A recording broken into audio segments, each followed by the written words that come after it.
Hey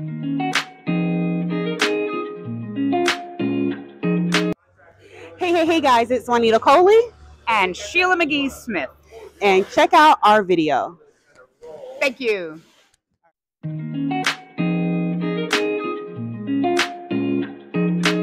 Hey guys, it's Juanita Coley, the Contact Center Whisperer, and I'm joined by the amazing Sheila McGee. Hi, how are you? We are over at Zoom Perspectives 23 out in Cali this week. We're having an amazing time. We're sitting down with the amazing Graham. Graham, give me your last name. Geddes. Sheila, give us some of your insights so far on some of the things you've been seeing and what are some of the questions that you have. So, I mean, the big question that I came away with this morning was that stat that was given. 3,000 Zoom customers have already adopted the free trial for summarization. So, if we think of the hundreds of thousands of Zoom customers that are still out there, how do we encourage them to do it? What are the outcomes that customers who are already using summarization are getting? Why is it a positive thing to do right now? Yeah, I think people have Zoom meetings to get work done, and it's about trying to drive an objective or an outcome. And so really, it's just a great way to capture all the goodness that happens in a Zoom meeting, have that summary given to you as if you had an assistant there doing it on your behalf. And then it's really about how do we take that even steps forward. Assigning action items, identifying next key next steps. So. We are really excited by the feedback that we're getting from the customers that are using. As mentioned, it is in free trial now, so we're excited for other customers to check it out, and we're excited for kind of where we can take it from here. So I'm going to ask you if you can. Can you give us a specific customer? You don't have to tell us who it is because there's privacy involved, but what kind of industry, what kind of size of business, and a little bit more specifically on how they're using it and the story they're telling.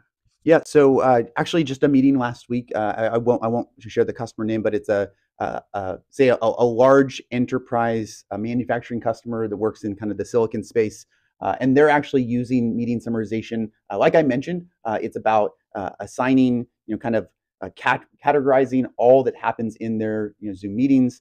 It's about how do I take that interaction? How do I make sure that we're assigning the right people to the tasks? How are we operating more efficiently?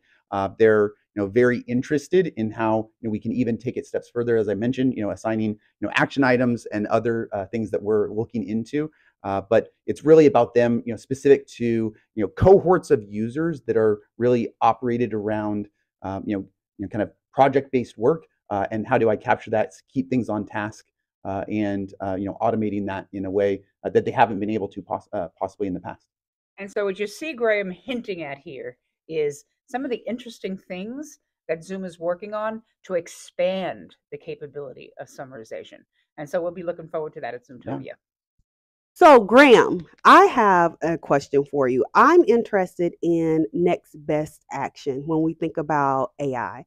So, yes, we're using it or we'll be using it for summarization of like, okay, this is what happened in the meeting. Do you predict us leveraging it for next best action? Like, hey, this is what happened and this is what needs to happen post the meeting, and then because I'm extra, okay, and then actually scheduling those things, like scheduling the follow-up meeting and all of those different things? The answer is yes. I think that the future is bright. I think these are really powerful technologies that our customers are really excited about.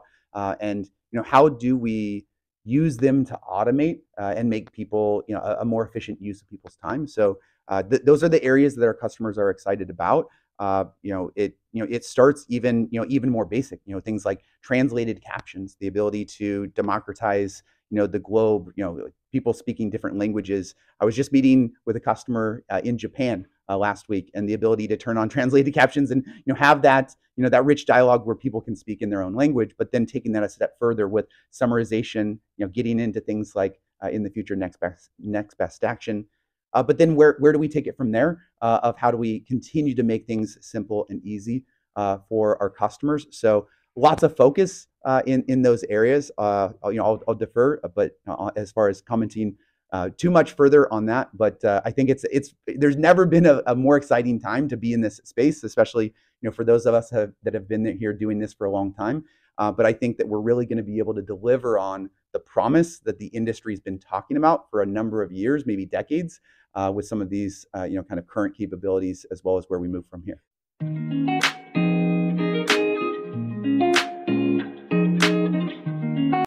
I spent the last hour hearing from the contact center executive team, including Ted, who is the head of contact center product. So one of the things that we talked about was when Zoom Contact Center began, it had video and voice. And clearly, Zoom is a video company. And so it certainly made sense. But in the market, video has been a little bit slow to take off as a channel. So over this 15 months, what kind of experience have you had deploying that with customers? Well, it's actually been really exciting.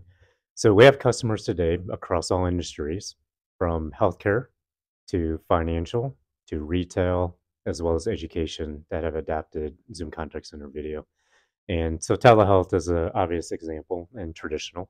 But in addition to that, we have a financial service company based out of India who is serving using video to connect to regional and rural communities. So they have 30 branch offices where they've set up Zoom Contact Center kiosks, and their customers come in where before they didn't have access to these financial advisors. So they use them to engage in Zoom Contact Center video to get the services that they need. So that's one example. But beyond that, it's all about care that video can bring, and care as well as being able to connect humans together. So like in the healthcare type scenarios, we have customers that are using Zoom Contact Center video to provide mental health support for their patients, and video even transitioning and transforming traditional markets like retail for field services. So we have a customer today that is using Zoom video during when customers purchase deliveries of alcohol, they come in a locked container. And in order to be able to unlock it, they use their brand's mobile app to contact to available service representative. The service representative uses the video to check their ID and then gives them an unlock code. And then they're able to open up their package to do so. So it's really starting to take off. And those that are really seeing how Zoom Contact Center can modernize their CX are adapting it and deploying it where it's appropriate. So one of the things that happened when you first announced Zoom Contact Center is you had a vision to have a complete product, everything from workforce management and video and quality monitoring, the whole shebang. But I think you would also want to be able to be responsive to customer needs. So one of the things that I think you talked about in the sessions today was how you are able to use video with back office employees in addition to contact center. Can you talk us through that a bit? Absolutely. So we have a customer who, in their workflow, they are using both voice and video, and during omnichannel upgrades. And as a part of their workflow, they bridge in not only from the contact center agents, but also to the back office experts in using that. So we accelerated into our roadmap and built in the ability to have conferencing in. That conferencing actually can support up to 10 people. That can be a combination of agents to consumers, all in it. If they actually start with a voice engagement and upgrade that engagement to a video, all agents and consumers together move into the video experience. Likewise, though, you can even initiate directly as a video and bridge in to it. And when we do so, if they're on Zoom Phone, they're able to do a directory lookup, see their presence information, and to be able to easily pull them into the appropriate engagement.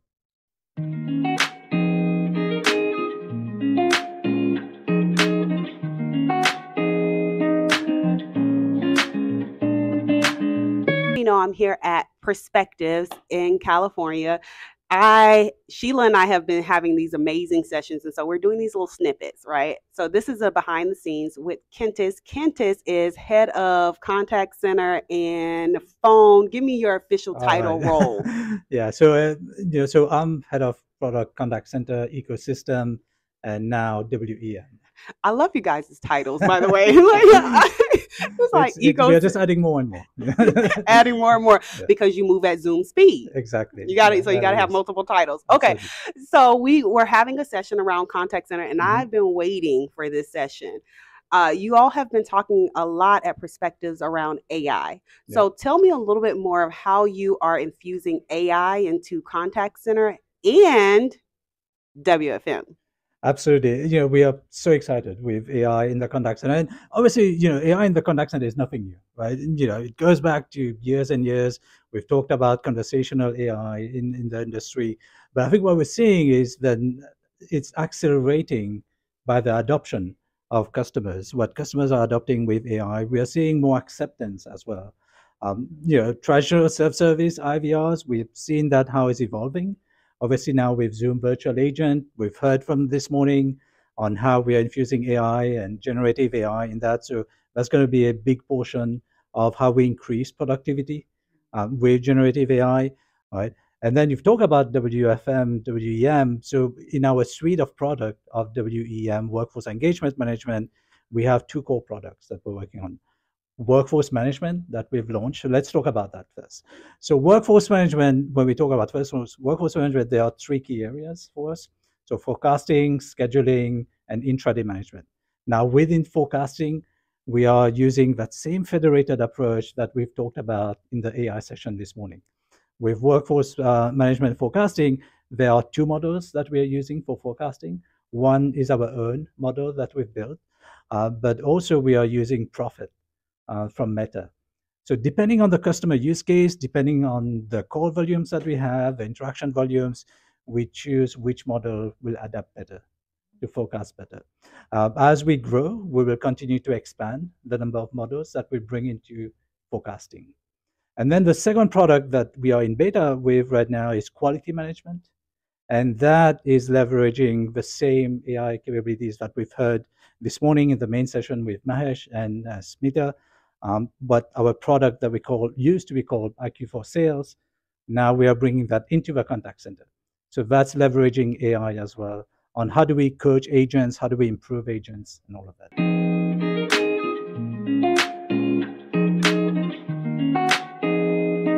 Hello, Sheila McGee-Smith, and I'm back here at Zoom Perspectives 2023, joined by Scott Brown, who is the head of contact center here at Zoom. Not only that, but I'm here with Sheila McGee-Smith and JC, which is outstanding. So no place I'd rather be right now. Excellent, excellent. And we just had a fantastic session that you ran with two Zoom contact center customers.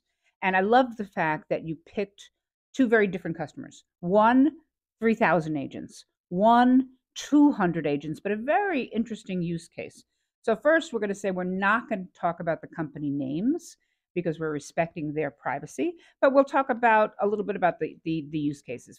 First, extraordinary. The gentleman that had 3,000 agents said he deployed that in one day. How did that happen? So again, the use case was amazing, and that particular organization is think of them as an employee services organization that provides a wide portfolio of capabilities for companies of all sizes. And so essentially their strategy was they already had a predefined set of what I'll call use cases or routes that they wanted to accommodate, and they had it visually mapped out. They knew where they wanted to go, and essentially mapping the contact flows into the business process. In their minds, they had already done it. So it was so amazingly straightforward. And again, I want to be super clear. We take zero credit for it. This is completely on the customer side doing this. And they were able to visualize where they wanted the media to go, how the media was going to be captured, where it was going to be stored, and more importantly, the results they wanted to be able to demonstrate based upon the deployment. So completely amazing, and all their credit. Again, to your point about that customer, he talked about the fact that there was something he wanted to do. It wasn't currently in the platform, but because of the open APIs that were available, he was quickly able to do what he wanted to do. Can you talk a little bit about that? Yeah, absolutely. And I think the other interesting thing as well is they were a new and are a new customer to Zoom, right? Their incumbent UC&C solution was not Zoom, and still is not Zoom, by the way. And their contact center, obviously not Zoom, and they had a plethora of other technologies in there. But they did have a sophisticated and still continue to have a sophisticated DevOps infrastructure and organization. So essentially, integrating into the incumbent portfolio of services that he was offering to his end customers, that was just part of the design principle. And so, yes, they were able to very quickly consume the APIs necessary to make that a seamless offer for their end customers. So not only was it, okay, great, I have a meeting experience, I have a phone experience, I have a contact center experience, I have a chat experience. Oh, and now I can extend my line of business application into that as well as a single offer. It was actually, again, testament to their fortitude and creativity in putting it together. Yeah, and as you know, there are companies out there who make a big deal about having the ability to do API extension. It's not something you're shouting from the rooftops, but people should know that it's an inherent part of the Zoom contact center experience. Yeah, it's actually the and equation for us. When we talk to our product management leaders, Bai Chow and Ted Yoshikawa, they're talking about, look, we need to provide an elegant simplicity for people to consume our contact center capabilities and provide sophisticated APIs for them to build into our contact center capabilities. So it's both. Okay, I'm going to ask one more question, and then I am going to give you a chance, Juanita. I know you're chomping at the bit over there. So the company that had 200 agents and spoke to us, to the analysts, it was a video use case. So yeah, tell us about that. No, and this organization is providing global support for their technical products that they have. And it was interesting because during the kind of the design of the solution, they shared with us that a very high percentage of their customers that are contacting them, because of the nature and complexity of the solutions that they're offering, would result in a video experience. So essentially, somebody would either chat in or they'd phone in, and then they would set up a meeting to call them back via video experience, and then they would do whatever they needed to do. And so they came to us and said, why don't we just make that part of what we're doing natively? So you're right, they have 200 agents, video enabled bidirectionally. And that, again, bidirectional is not necessary, but bidirectionally to be able to take support calls and short circuit the time that it would take in terms of stopping, setting up a call, setting up a meeting, calling you back, et cetera, and do it all in one experience. I think it's so amazing in the customer that talked about moving into workforce management, how they didn't have workforce management, or it wasn't accomplished, it wasn't a sophisticated thing that they were doing at the time, and how they moved over to contact center and they rolled out workforce management. How seamless was that? Do you know how quick that happened? Yeah, it was actually start to stop 2 weeks for them. Wow. And again, that was an amazing piece of work in my opinion, because we hadn't released yet. So we were still in beta. They were kind enough to jump on the boat with us and really help us kind of harden the offer before we GA'd it. Their feedback was critical in terms of where we were going and what we ultimately released. But yeah, they did it all themselves, and they didn't really have anything in place today. And I think what's more probably perplexing was because they were acquiring other entities and bringing them in, they had a multitude of spreadsheets and a multitude of different ways of scheduling agents, which they just kind of scrapped all of that and went to a centralized scheduling model, which again gave them a whole bunch of simplicity and consistency in how they went about it. Did they mentioned about hiring 2 workforce people while they were doing this whole rollout of WFM as well, or right before? Do you think that helped in the 2-week turnaround time that they? Significantly, again, as you and I have discussed on multiple occasions, it's actually a practice and a science. And so it's more than just features. Do you have features available, and can you actually accommodate an adherence model, et cetera? Yes, we have to have that. However, the why behind what we're doing and what the customer wanted to accomplish really is the science behind a workforce management experience, for sure.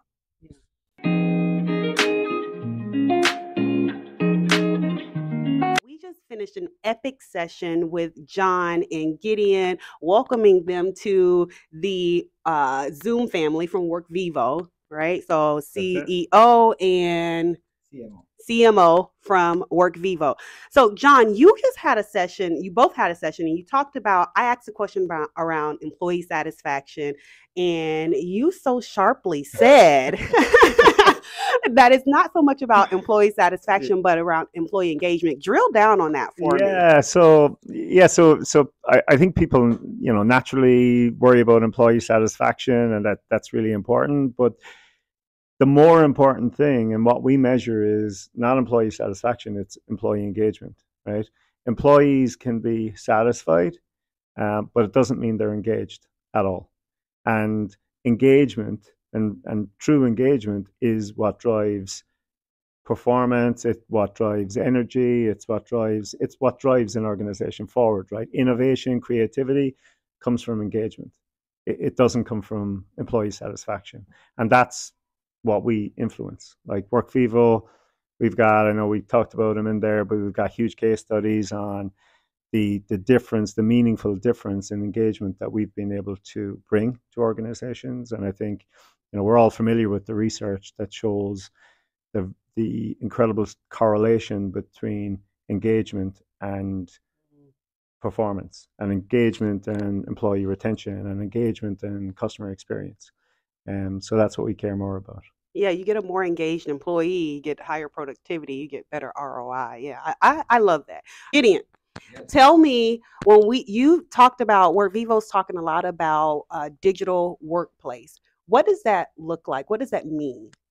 When we talk about a digital workplace platform, we talk about one platform that becomes the digital heart of the organization, replacing a lot of traditional tools that you might have and a lot of stuff that are not tools. Like, for example, we have big customers, big brands with hundreds and hundreds of mini sites on Drupal or WordPress for different campaigns that they did over the years.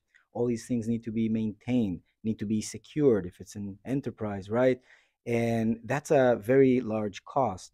John talked about engagement. Nothing yields higher ROI at the end than engagement. The direct ROI would be replacing a lot of these legacy tools, intranets, translation software, surveys, internal communications, with that one platform, that operating system for the entire digital employee experience. And then over time, you get the real ROI that every research company on the globe supports, which is engaged companies see 20 to 40% less attrition, 80% less absenteeism, people losing work for no reason, 50% more referrals, meaning better recruiting and cheaper recruiting. And over time, much higher productivity as well. It's well established in research, and that's where the real ROI is hiding. So engagement is the best investment when it comes to return on investment. I absolutely love that. Thank you all so much for tuning in. This has been, you guys know how I feel. Without an employee experience strategy, your CX strategy is trash. So thank you guys for tuning in. I appreciate you. See you guys next time. Bye.